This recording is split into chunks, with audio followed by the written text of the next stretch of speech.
Oi, bom dia, paz do Senhor Jesus a todos. Receba graça, misericórdia e bondade de Deus nesse dia. Vamos continuando aqui a nossa jornada, Atos dos Apóstolos, capítulo 14. E agora vamos ao versículo de número 4 em diante, que diz assim, ó: E dividiu-se a multidão da cidade, uns eram pelos judeus e outros pelos apóstolos. Para por aí, vamos devagarzinho.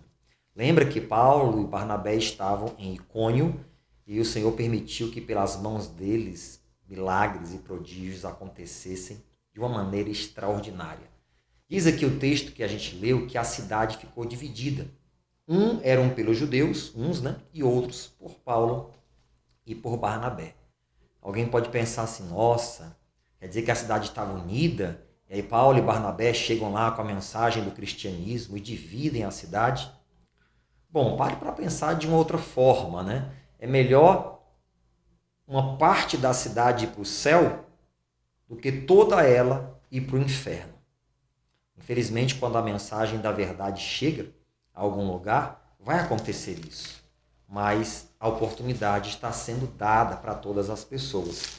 E aí no versículo de número 5 diz assim: E havendo um motim, tanto dos judeus como dos gentios, com os seus principais, para os insultarem e os apedrejarem, sabendo-os eles, fugiram para Listra e Derbe, cidades da Licaônia, e para a província circunvizinha, e ali pregaram o evangelho.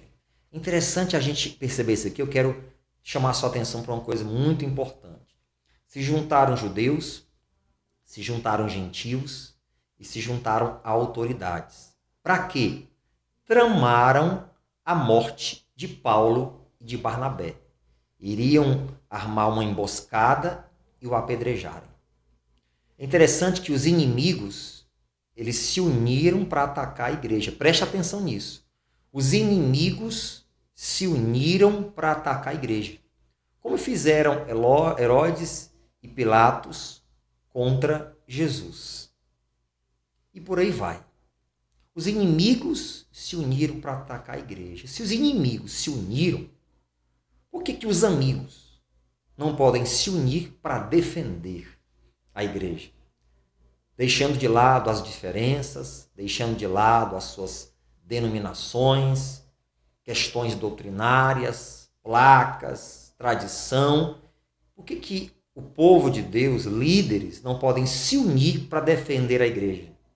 É aí onde vemos por que muitas vezes os inimigos têm mais êxito do que aqueles que deveriam ser amigos.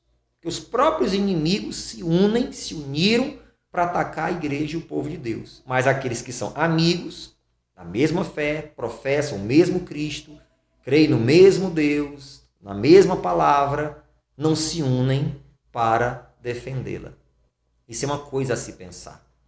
Isso é uma coisa para que você, independente de quem seja, qual denominação, etc., pare de ser um crítico e ore e abençoe e queira o bem e trabalhe para o crescimento do reino de Deus e não contra o próprio reino. É interessante notar isso.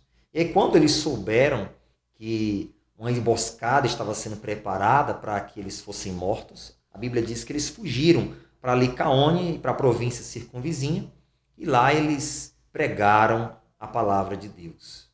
Então, quando uma porta se fechou, outra porta já estava aberta para que eles continuassem a exercer o chamado que Deus lhes havia dado.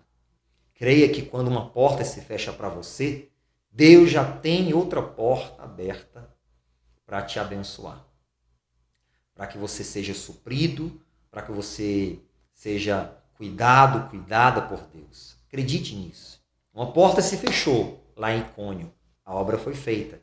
Mas lá em Licaônia, a outra porta já estava aberta para recebê-los e eles continuarem naquela província, levando a palavra, ministrando a palavra de Deus. É assim que acontece com quem anda com Deus. E a obra continuou sem parar, e é lindo ver aqui o evangelho avançando através de Paulo e Barnabé, com ousadia, com intrepidez e com a mão de Deus sobre a vida deles. E que essa mesma mão de Deus esteja também sobre a sua vida. A tua missão, a minha, é diferente da deles, mas o Deus é o mesmo que cuida de nós e que nos abençoa em todos os momentos da nossa vida. Amém? Vamos orar. Antes de orar, eu preciso que você nos ajude aqui no nosso canal, deixando o seu like, comentando e não esqueça de compartilhar, tá bom? Se você não é inscrito ainda, se inscreve, tá bom? Vamos falar com Deus. Pai, muito obrigado. Quando uma porta se fecha, outra já está aberta, porque o Senhor cuida muito bem daqueles a quem o Senhor chamou e que estão na sua presença. E assim também, meu Deus, é com esta pessoa que nos acompanha agora. Se alguma porta está fechada ou se fechou, já tem outra aberta e ela será conduzida a essa porta de oportunidades. Aleluias. E eu te louvo por isso, Deus. Pai, enche cada pessoa do teu Espírito Santo. Esse tem sido o meu pedido diário e a minha oração em concordância com essas pessoas. E você sela dizendo amém. Amém, gente? A jornada continua.